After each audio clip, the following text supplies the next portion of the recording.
നമസ്കാരം. കാത്തിരുന്ന രാജയോഗം തൊട്ടടുത്ത്. ജീവിതമിനി ഉടൻ മാറിമറിയും. ചൊവ്വയുടെ രാശിമാറ്റത്തിലൂടെയാണ് ജ്യോതിഷത്തിലെ പ്രധാനപ്പെട്ട രാജയോഗങ്ങളിലൊന്നായ രുജക് പഞ്ചമഹാപുരുഷയോഗം രൂപപ്പെടുന്നത്.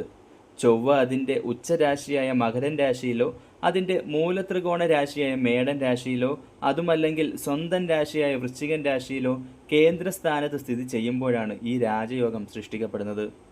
ഈയൊരു യോഗം ചില നക്ഷത്രക്കാരുടെ ജീവിതത്തിൽ മഹാസൗഭാഗ്യം സൃഷ്ടിക്കുമെന്നതിൽ സംശയം വേണ്ട.